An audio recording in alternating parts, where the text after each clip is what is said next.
आज बात करेंगे भिक्षावृत्ति का समाधान क्या, आखिर इन लोगों की क्या मजबूरियां हैं, ये क्यों भीख मांग रहे हैं। भीख मांगना कानूनन अपराध है और यह अपराध हर रोज घटित हो रहा है। इस सामाजिक बुराई पर कब लगाम लगेगी, आज इसी मुद्दे पर चर्चा करते हैं। मध्य प्रदेश की राजधानी भोपाल को भिखारी मुक्त बनाने के लिए पहली बार मैदान में सर्वे हो रहा है।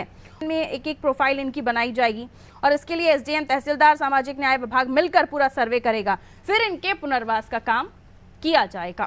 वकील साहब हमारे साथ जुड़े हुए हैं। तनुज दीक्षित जी हाईकोर्ट के एडवोकेट हैं, बहुत स्वागत सर। तनुज जी, क्या बताएंगे आप, क्राइम है लेकिन अब तक कोई बड़ी कार्रवाई नहीं हुई। समाज अगर जुड़ जाता है इसमें तो वाकई मुझे लगता है कि समस्या का वाकई हल होगा। हमने लोगों को वीडियो बनाते हुए देखा है, हमने लोगों को स्टिंग करते हुए देखा है, उनको कंप्लेन कितने लोगों ने किया होगा और ऐसे कितने केसेस आपके पास आते हैं जिसमें अपहरण किया जाता है और उसके बाद किसी तरह का पता ही नहीं चल पाता, पुलिस प्रशासन भी एक बार हाथ खड़े कर देता है, ढीला पड़ जाता है।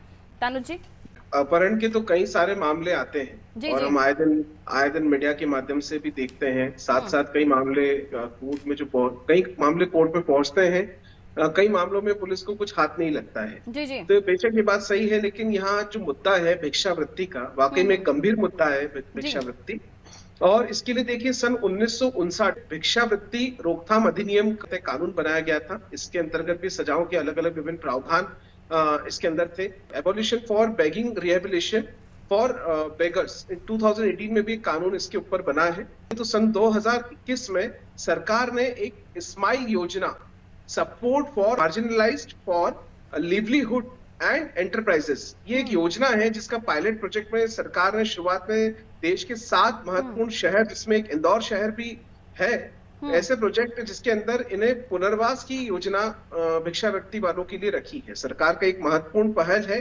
और देखिए, अभी देश में ये कानून तो है ही, साथ में बॉम्बे में भी एक भिक्षावृत्ति रोकथाम अधिनियम बना हुआ है। कई तरह के कानून हमारे देश में बने हुए हैं, वर्षों से बने हुए हैं। इसके बावजूद जब हम देखते हैं सुप्रीम कोर्ट के अंदर कई बार राज्य सरकार तक इन तरीके से दलील करती है कि इसको अपराध के रूप में ना माना जाए भिक्षावृत्ति को, कि इस दलील के हिसाब से सरकार भी अब एक अच्छी पहल को शुरू करके और जो भिक्षावृत्ति कर रहे हैं ऐसे लोगों के लिए पुनर्वास की योजनाएं और इनके लिए अलग से एक फंड और इस तरह की काम अब देखिए शुरू कर दिया सरकार ने। सरकार की एक अच्छी पहल शायद आने वाले समय में समाज में सुधार लाएगी और जो भिक्षावृत्तियों में लिप्त जो भी लोग हैं, जब अगर उन्हें सुविधाएं प्राप्त होगी सरकार के कानून के तहत, योजनाओं के तहत उनको अगर सुविधाएं मिलेगी और सारी चीजें अगर उन तक पहुंचेगी, तो निश्चित रूप से काफी हद तक इसमें कमी आएगी। हम बात करें तो इस देश में पश्चिम बंगाल जो है भिक्षावृत्ति के मामले में देश में नंबर 1 है। सबसे ज्यादा भिक्षुक जो है पश्चिम बंगाल में है।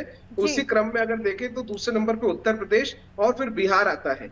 वहीं अगर हम सबसे कम भिक्षावृत्ति वाले प्रदेश की बात करें तो लक्षद्वीप एक ऐसा प्रदेश है जहां पर सबसे कम मात्र 2 ही भिक्षुक के लिहाज से भी मुझे लगता है कम है। लेकिन ये एक सर्वे हुआ था सन 2011 में, उसके ऊपर आधारित है।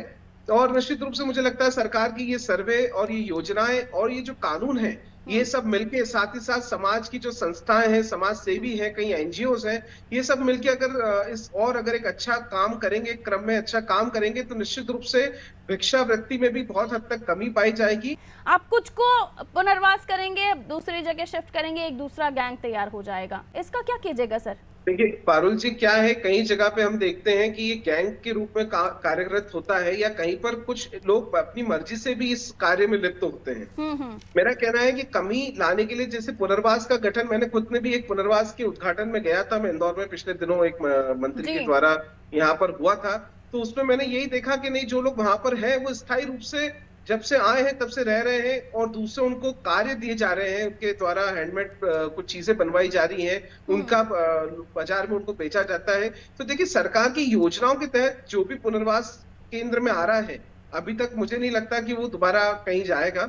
और इसी तरीके से धीरे धीरे जब गैंग टूटेगी तो फिर मुझे लगता है कि पूरी तरीके से ये चीजें भी